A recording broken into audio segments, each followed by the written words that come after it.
Bom dia, boa tarde, boa noite para quem está assistindo essa videoaula gravada em qualquer um dos períodos do dia.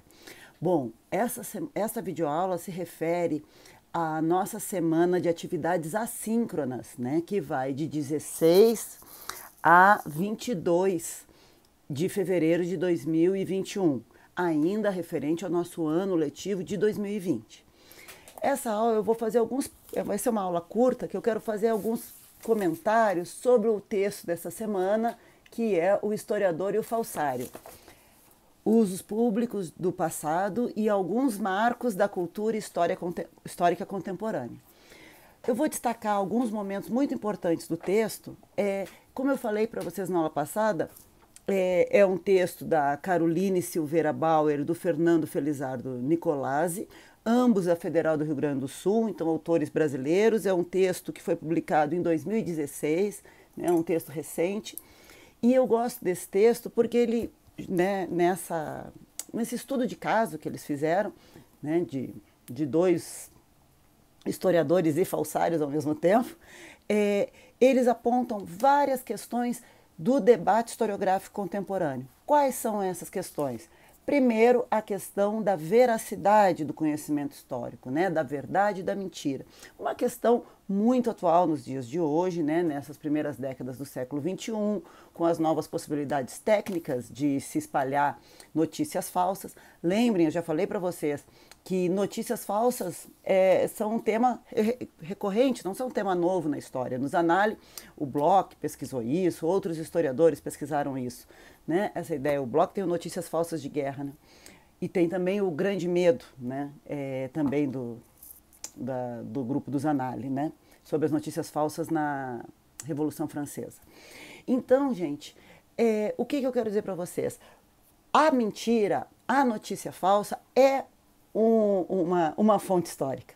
Porque para você mentir, você tem que ativar dispositivos de verdade, ou seja, você tem que ativar estilos, meios, formas narrativas que também sejam usados pela verdade.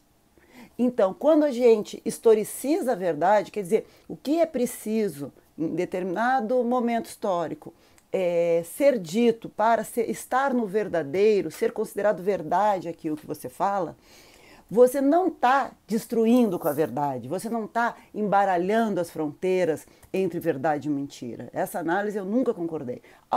Está fazendo exatamente o contrário.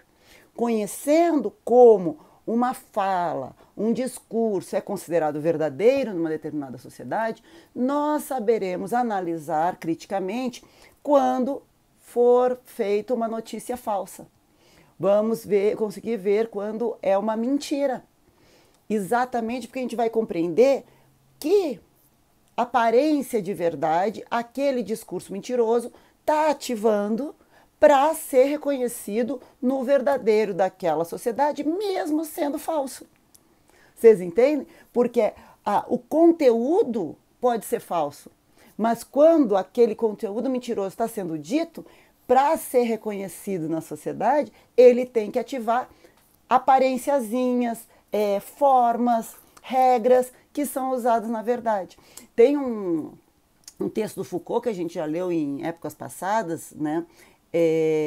Sobre a verdade, que está lá no Microfísica do Poder. Verdade e Poder, é o primeiro capítulo da Microfísica do Poder, em que ele vai citar o caso Lysenko, que é um caso famoso de um cientista soviético. Eu já contei esse caso em aula para vocês, que no período do Stalin, o Stalin considerava que o darwinismo era uma perspectiva científica burguesa e queria, para opor a isso, uma retomada dos pressupostos do Lamarck. Então, o Lysenko fez vários estudos de adaptação de plantas a climas mais frios, plantas de alimentação, e publicava esses resultados nas grandes revistas internacionais. Com o tempo foi descoberto que os dados eram falsificados. Quer dizer, os resultados dessa tentativa de adaptar plantas, né, a adaptação não se dá em uma geração, bem sabemos isso, né? Não é porque a gente vai para o frio que a gente se acostuma com o frio e sobrevive, né?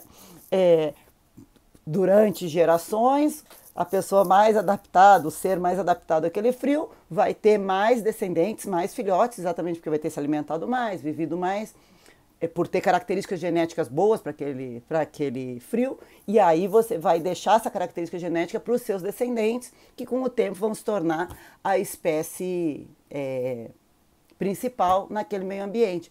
Então, não é que você se adapte, né? Você transfere para os seus descendentes características que você tinha e, né, jogando dados aí naquele ambiente, elas te ajudaram, né?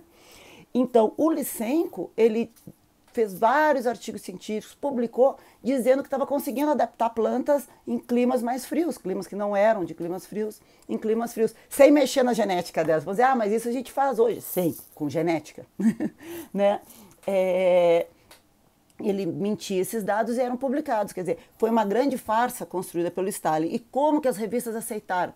Porque ele ativava os dispositivos de verdade naquele discurso, né? Apresentava com aquela roupagem de ciência, com dados quantitativos, só que os dados eram falsificados, né?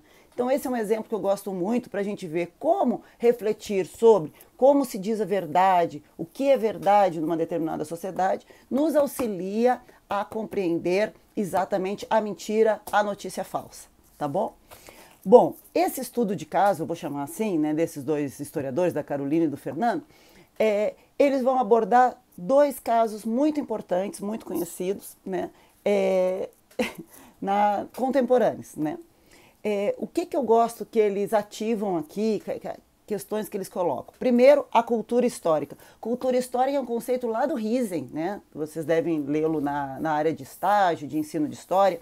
O que é a cultura histórica? A cultura histórica está definida, o que eles entendem por esse conceito, no rodapé deles. Deixa eu achar em que página. Aqui, na página 814, ele vai definir, ó. A cultura histórica aqui mobilizada remete para as formas pelas quais determinada sociedade pensa a si mesma no tempo, articulando as categorias de passado, presente e futuro, e constituindo modalidades variadas de representação dessa mesma experiência temporal. Então, cultura histórica é como uma sociedade pensa a sua temporalidade. É um conceito do Riesen, que eles ativam aqui. É muito importante, porque eles vão trabalhar com estudo de caso, então eles vão dialogar esses casos com os conceitos. Os conceitos é que vão ajudar a comparar dois casos totalmente diferentes, né? De um historiador que se dizia testemunha, né? Que se dizia sobrevivente do Holocausto na Espanha, né? Espanhol, né? Que teria sido preso em campos de concentração na Alemanha e voltado, né? Então, um sobrevivente espanhol do campo de concentração vai comparar com outros testemunhos de sobreviventes de campo de concentração, que é uma temática onde tem sempre muita falsidade, ou seja, as pessoas, como ele vai definir bem isso no texto, como as pessoas, o ser sobrevivente do Holocausto, né, ser um sobrevivente da Shoah, né, é um status de testemunha muito importante, é tipo o status testemunha modelo, né, da sociedade contemporânea. Muitas pessoas mentem que estiveram em campos de concentração, né? Não é o primeiro caso, tanto que ele vai comparar o caso estudado com um caso famoso lá.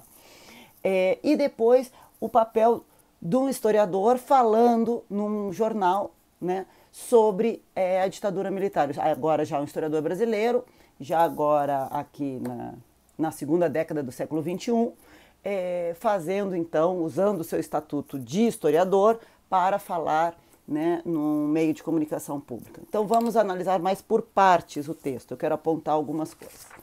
Então eles vão apontar que desde a definição do conceito de história, né, desde a Antiguidade Clássica, o que é o historiador? O historiador é alguém que produz um conhecimento verdadeiro sobre o passado. Essa é a nossa diferença. Agora, nós não somos o único discurso sobre o passado. Tem a testemunha, tem a memória, né? Tem essa noção do passado que a cultura histórica de uma sociedade define, né? No nosso caso, a gente diz os formadores de opinião, né? Os meios de comunicação de massa. Quer dizer, qual é a diferença do nosso discurso sobre o passado? Quando nós temos a ficção, né? Temos o romance histórico, Qual é a diferença quando, em vez de comprar um romance histórico super bem escrito, super gostoso, você compra um livro de um historiador? Quando você compra do historiador, você quer a verdade. Ou pelo menos um conhecimento verdadeiro. Não há verdade absoluta, mas um conhecimento verdadeiro, né? Então ele vai apontar isso. Ele vai destacar um escritor da antiguidade, né, o Luciano, que ele escreveu um livro de mentiras, mas mentiras plausíveis e verossímeis. Quando eles fazem essa distinção logo no início, é muito bom. Quer dizer, porque a ficção pode falar verdades, mas não tem obrigação. E para você poder contar uma história falsa, você precisa ativar falas plausíveis, verossímeis, para elas passar por uma verdade. Ou seja, mesmo a mentira fala uma pequena verdade, porque ela ativa, né, dispositivos que aquela sociedade considera verdadeiro. Eu sempre uso como exemplo a grilagem de terras, né, que é uma mentira que tem muito efeito de poder na nossa sociedade aqui no Brasil, né? Metade é até pouco, né? O processo de colonização do Brasil e de ocupação das terras dos povos nativos se deu através de grilagem. E se dá, né? Se deu, passou pelo Paraná na década, né, no início do século XX, e agora está lá na Amazônia. Mas como é que está sendo feita essa reocupação desse território? Grilagem. E o que é a grilagem? Fazer um documento falso, né? Quer dizer, o grileiro, ele é amigo do pessoal do cartório, ele falsifica um documento de propriedade de compra daquela terra, bota na gaveta lá com os grilos, amarela, e aí depois ele apresenta em juízo e ele é aceito. O que ele é? Um documento falso, uma notícia falsa. Mas ela exerce mecanismos de poder. E ela fala sobre uma verdade. Fala da verdade que os povos nativos e tradicionais, né, que usam essa terra há séculos, não são considerados proprietários porque não estão na dinâmica capitalista. É uma verdade sobre a nossa sociedade. O documento falso mente que ele comprou, quer dizer, é a única propriedade reconhecida no capitalismo, é a compra e venda, e só compra e venda quem tem capital acumulado, e a gente sabe como é que se faz para acumular capital. Terceiro, que os grupos dominantes da nossa sociedade têm acesso ao Estado, às benesses do Estado, porque consegue subornar o cartório, consegue ter boa vontade do juiz, e tudo isso em cima de um documento falso. Então, um documento falso te dá informações sobre a verdade daquela sociedade, sobre quais são as relações de poder naquela sociedade. Vocês entendem? Só qual é a diferença? Você tem que saber que é falso, para saber como que ele está ativando isso. E aí é o historiador, né, gente? Essa é a base lá da crítica metódica, a primeira crítica, né? A crítica de veracidade do documento. Lembrem lá do Langlois e Sinobon. Bom, assim, o que a gente está discutindo aqui? A função pública da história. Num livro famoso de 2000, 2001, Tzvetan Todorov, Lembranças do Mal, Tentação do Bem, ou vice-versa, sempre esqueço o nome do livro. Ele define, olha, tem o discurso da testemunha, que é válido por si só, porque dá sentido à vida daquela pessoa.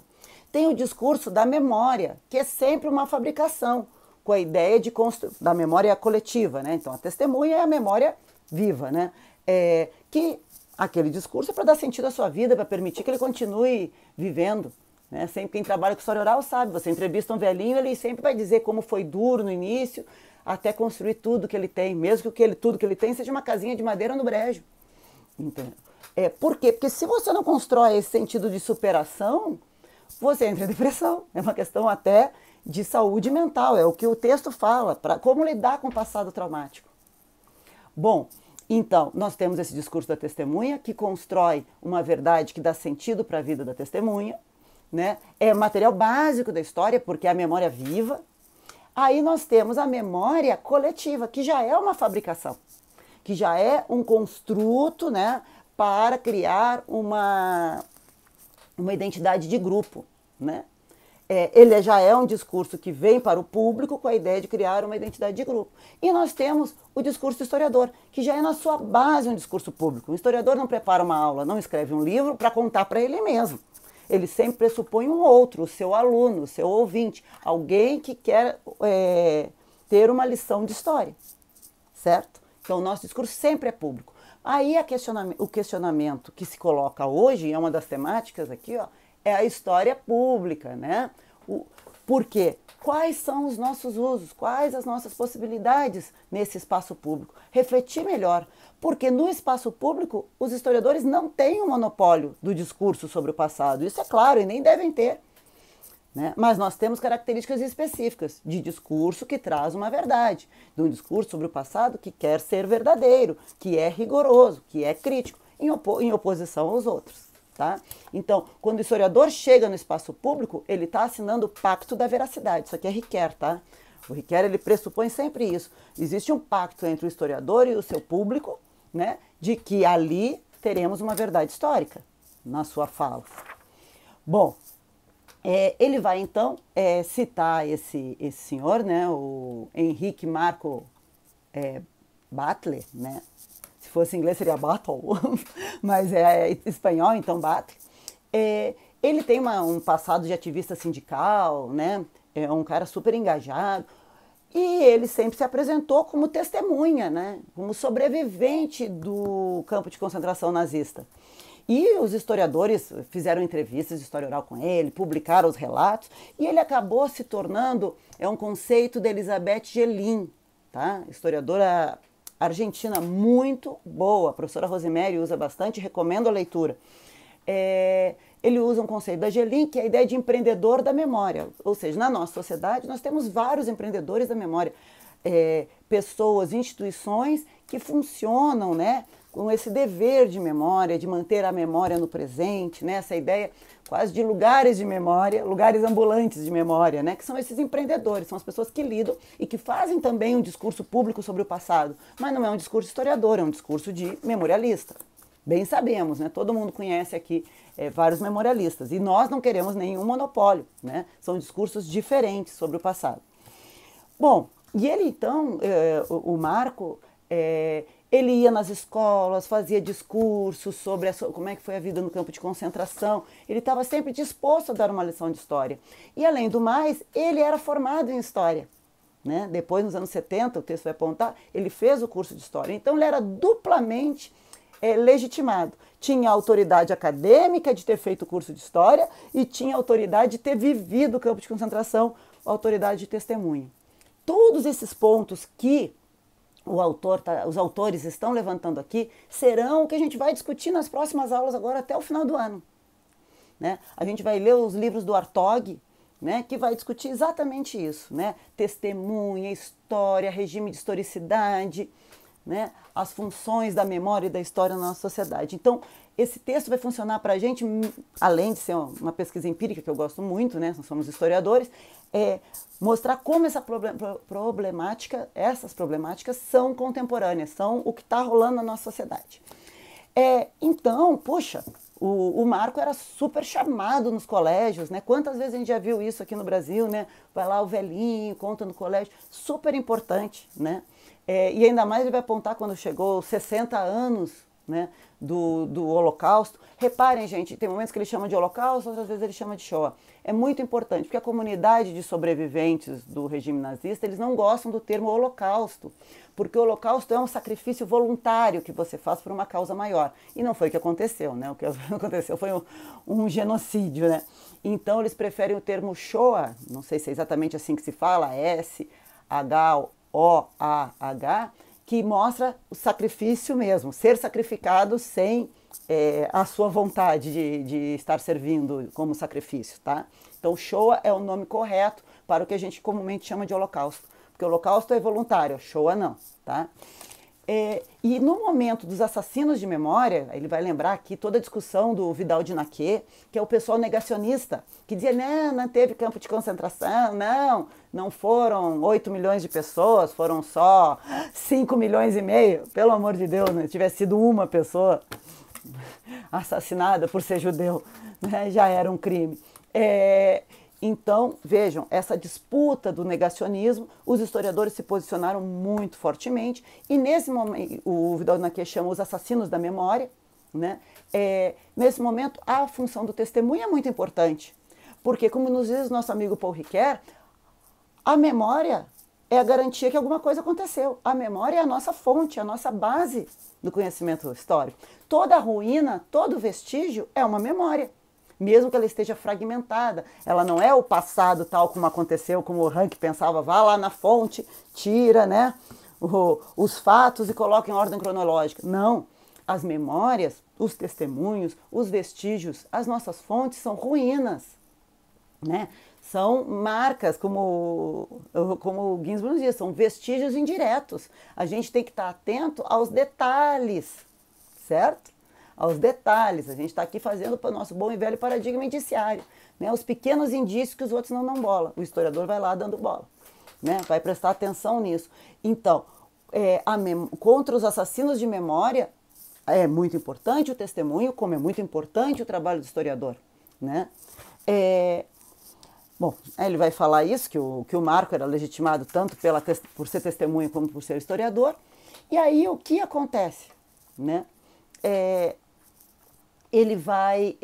Vão descobrir que é falso, que ele nunca foi preso num campo de concentração. Ele foi para a Alemanha como mão de obra. Ele de fato esteve na Alemanha, mas era um acordo do Franco com o Hitler de mandar mão de obra de trabalhadores espanhóis para lá. Ele não estava no campo de concentração.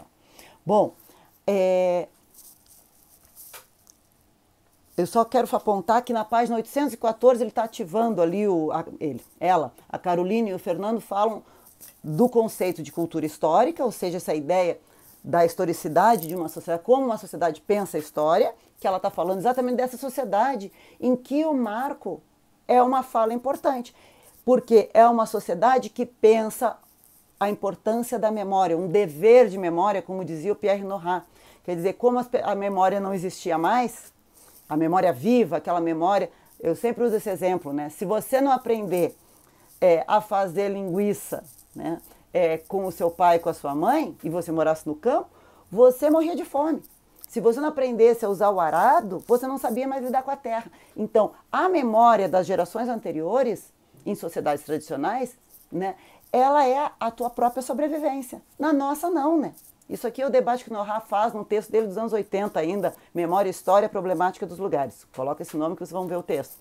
Ele vai dizer, na nossa sociedade, não. Na nossa sociedade, uma geração não quer ouvir o que a outra tem para dizer, porque não serve para mais nada prático, de sobrevivência, né? Você não vai ouvir a tua mãe te ensinar como se mexia num TK-2000, que era um computador que eu fiz o meu curso de computação na época do ensino médio. Você não quer saber como é que era um TK-2000, né? Não serve para nada hoje.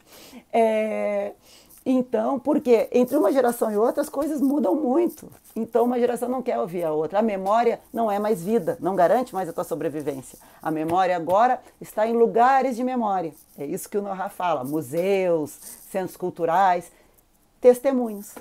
Tá? Então, esse é a nossa cultura historiográfica do momento, como nós pensamos a temporalidade. Eu não vou me aprofundar agora nisso, porque esse vai ser o assunto com o Hartog, que eu vou trabalhar com o conceito não do Riesen, de cultura histórica, mas sim do Hartog, de regimes de historicidade. A gente já vai ver isso. Daqui a pouco eu vou voltar nesse assunto, mas só fiquem com isso. Então, o que é cultura histórica? Como uma sociedade lida com a memória e com a história e com a percepção do passado. Quer dizer, se você percebe o passado como algo muito distante, se você percebe o passado como algo que você precisa conhecer para sobreviver, isso são, então, percepções que uma determinada sociedade tem sobre o tempo, sobre a historicidade, sobre a memória, tá bom? Formas como uma sociedade lida com a passagem do tempo, tá bom? Então, a história é a historiografia, né? Quando a gente está falando de história aqui, a gente está falando do conhecimento histórico e não da história, o processo acontecendo. A história, então, como a gente lida aqui, é historiografia, é a produção do conhecimento histórico.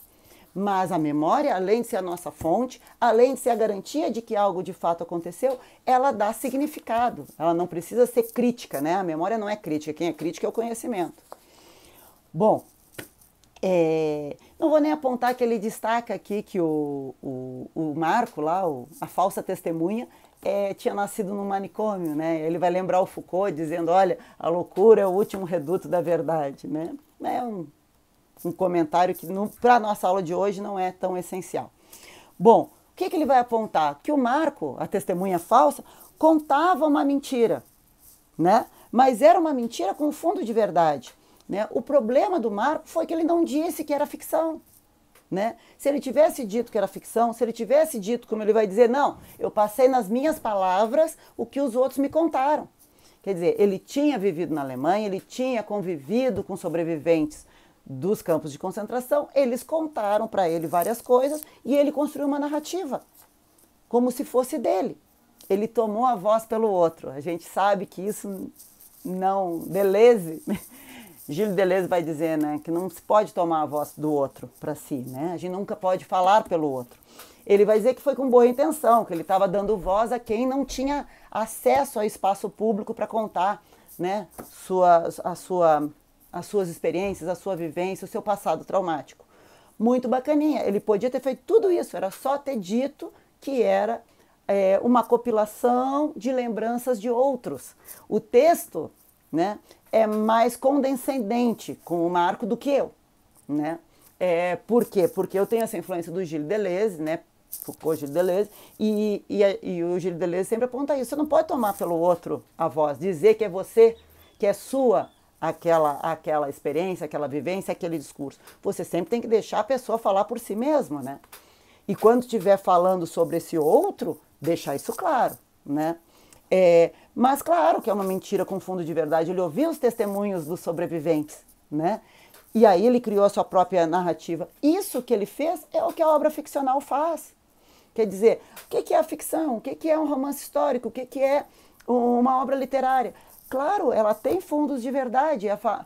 Como diz o Humberto Eco, é a suspensão da descrença, né? Se não tiver um fundo de verdade, você não consegue mergulhar naquela ficção, certo? Então, o que ele fez é uma ficção.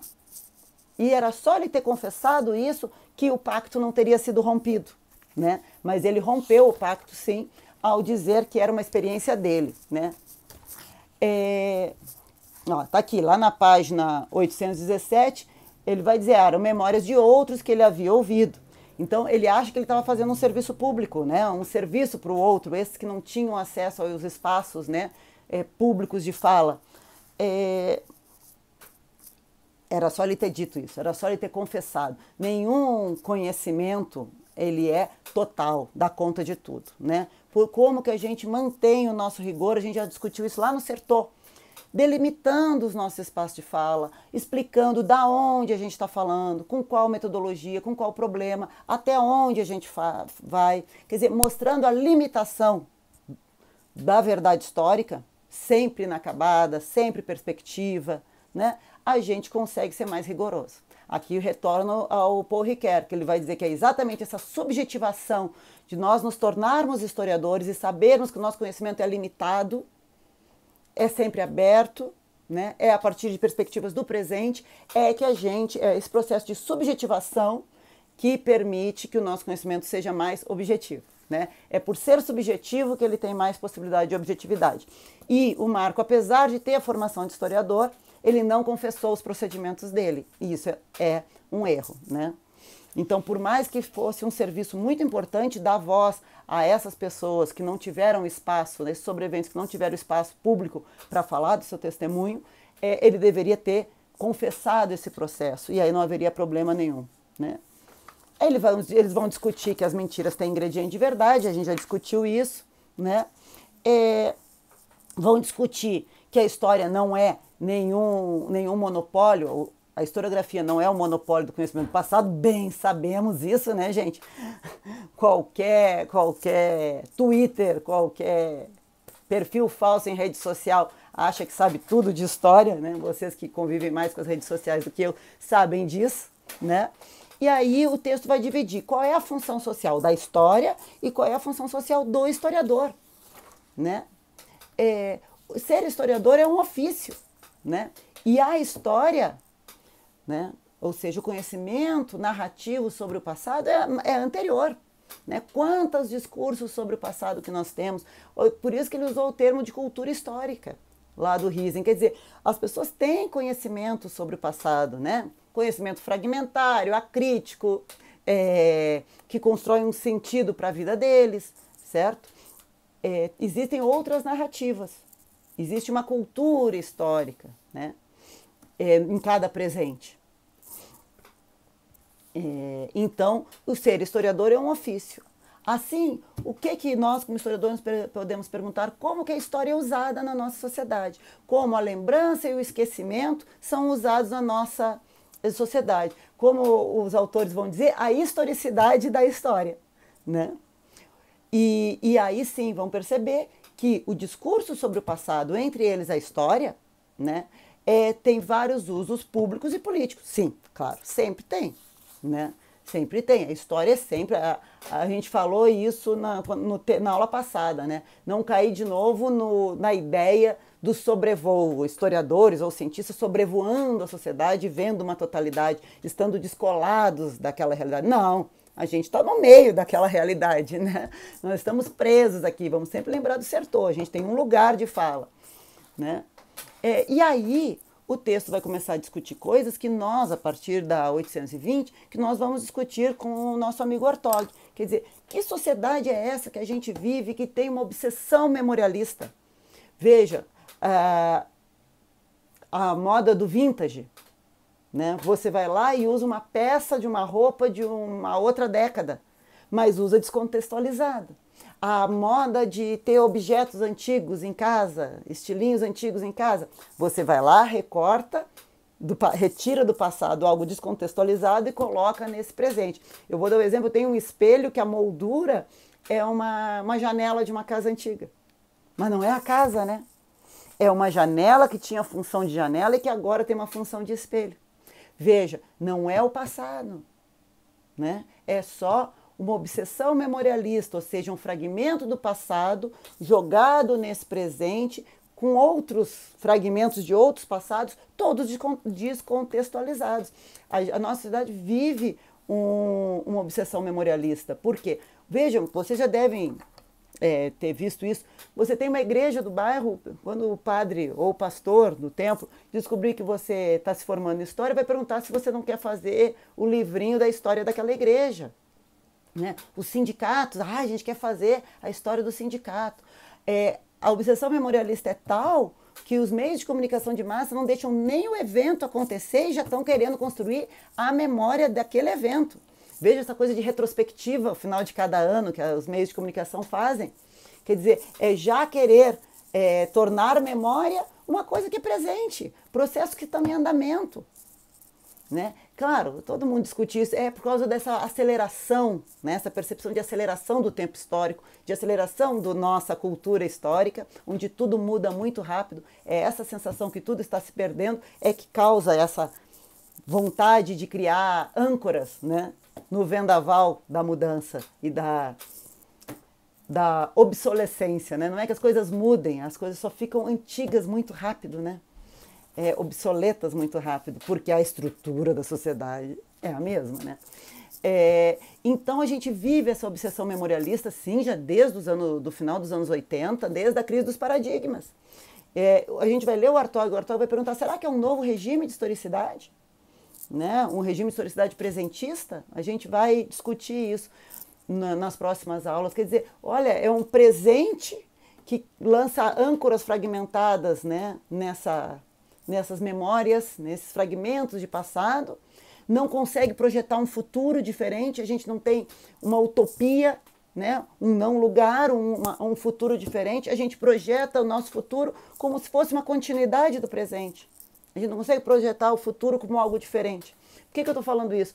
É o que o Hartog vai dizer, dos 3 regimes historiográficos, né? A mestra da vida, que a gente já vai apontar, que ele vai dizer que é por mais aulas de história, o meme aquele que famoso, né, que eu passo as pessoinhas por volta da ditadura militar e atrás passa um outro cartaz dizendo por mais aulas de história. Muito bacaninha, mas nós que somos profissionais da história sabemos que a história não ensina, infelizmente. Né? Essa ideia de que a história fornece lições é a ideia do paradigma história mestra da vida, paradigma passadista, em que, estudando o passado, nós saberíamos agir no futuro, que seria uma repetição do passado. Lembra? A gente discutiu isso com Kozelik lá no início do ano ainda, né? Quer dizer, a mestra da vida pressupõe que no futuro o passado vai se repetir. E se a gente estudar a história, quando vier essa repetição, a gente vai saber como agir, né? Essa é uma perspectiva de o que é o conhecimento histórico, uma perspectiva de o que é história. É uma cultura histórica, a ideia de que, estudando história, nós aprendemos lições que, quando se repetir, a gente vai saber, né? Depois, a partir do final do século XVIII, né, a gente viu isso no Kozelik também, até o início do século XX, todo o século XIX, a gente teve a Geschichte, né, o paradigma moderno de história, ou seja, aquela história futurista, né, o trem da história. A história é um progresso, é da civilização, a locomotiva da civilização é a Europa, né, e depois a Europa e os Estados Unidos, e todas as outras sociedades são passadinhos congelados. A ideia de progresso, né, que vai legitimar todo o projeto colonial, né, que a gente discutiu na aula passada. E agora, nesse momento, a gente estaria vivendo um paradigma presentista, ou seja, esse presente congelado que cita o passado de forma fragmentada, sem compreender os seus contextos e não consegue prever, antever, não tem um horizonte de perspectiva, no conceito do Kozelik, de diferença para o futuro. Então, essas são reflexões que vão nortear esse nosso último módulo da nossa disciplina. E aí tem coisas ótimas ainda no texto, né? Apontar que na França foi construído um comitê de vigilância para os usos da história. Vamos discutir isso, né? A história da França é um endereço identitário muito importante. Não é à toa que a história foi a história nacional durante todo o século XIX até o início do XX. Não é à toa que o último livro que Fernand Braudel estava escrevendo era a Identidade da França. Então, na França você tem um comitê de vigilância do uso do passado, a gente pode discutir isso depois, né? Quer dizer, vigiar esses usos públicos. Aqui no Brasil, eu estou seguindo aqui os debates da história pública, lá do núcleo da Ana Mauad, da Federal Fluminense, e do Ricardo Santiago. Eles vão dizer que quando a gente fala de história pública, a gente fala de 4 questões. Primeiro, a história feita para o público. Ou seja, a divulgação. Como que a gente divulga conhecimento histórico para o público amplo, né? Como que a gente foge da academia, né? Como que a gente também participa do debate para o grande público, né? O debate sobre o passado, o debate sobre a história. Nós, como historiadores, lembre que o texto dividiu, né, historiadores e conhecimento histórico, ou seja, historiadores e história, quer dizer que qual é a historicidade de uma sociedade, como ela percebe o passado, os discursos sobre o passado que circulam e o papel do historiador. Então, a primeira faceta da história pública é a história feita para o público, ou seja, como a gente atinge plateias mais amplas, né? Já que a história é, sim, um conhecimento sempre público. Segundo, a história com o público, que é essa ideia da história oral, que é o erro lá do marco espanhol, que é a autoridade compartilhada. Eu já trabalhei muitas vezes com história oral. Autoridade compartilhada é uma entrevista, quer dizer, um espaço de conversação entre dois ângulos de visão, né? Uma entrevista. Então, é uma autoridade compartilhada com você, historiador, e a testemunha. Esse diálogo, essa conversa, que é a base da história oral. Segundo, a história feita pelo público, quer dizer, analisar os outros discursos sobre o passado que existem naquela sociedade. Bati aqui no fio. E, em quarto lugar, o quarto aspecto, é esse debate que a gente está tendo aqui. As relações entre história e o espaço público, né? Quais as funções da história, quais as funções do historiador nesse espaço público. Refletir sobre essas relações. Bom, já apontei isso, né? Dessa ideia, ele vai citar... Será que é uma volta da mestra da vida? Eu acho que não. Eu acho que é, num paradigma presentista, mais uma citação fragmentada do passado sem o contexto. Nós não vivemos numa sociedade que, de fato, acha que a história ensina. Nós não estamos lá na sociedade do Rank, no texto sobre o conceito de história universal, que ele diz, não preciso dizer para que serve a história, que todo mundo sabe, acho que isso é claro. É um texto de 1830, por ali. Entendeu? Todo mundo sabe. Bom, o Bloch em 1940, quer dizer, 100 anos depois, vai dizer, para que serve a história, que é o que ele vai escrever, o Apologia da História, respondendo ao filho, exatamente mostrando para que serve a história. Vejam, em 100 anos, o estatuto do conhecimento histórico na sociedade europeia havia mudado completamente, entre algo que é óbvio a sua utilidade para algo que ninguém sabia a utilidade. E você vai dizer que hoje você está repetindo a Mestra da Vida com esse meme do cartaz? Não, a gente tem a citação fragmentada de uma percepção de uma cultura histórica que acha sempre que a história tem algo a ensinar, né? Os paradigmas de história não morrem, eles só não são mais o dominante, mas eles circulam aqui, né? Já está com 40 minutos, eu vou parar e depois faço mais um videozinho de encerramento. Espera aí.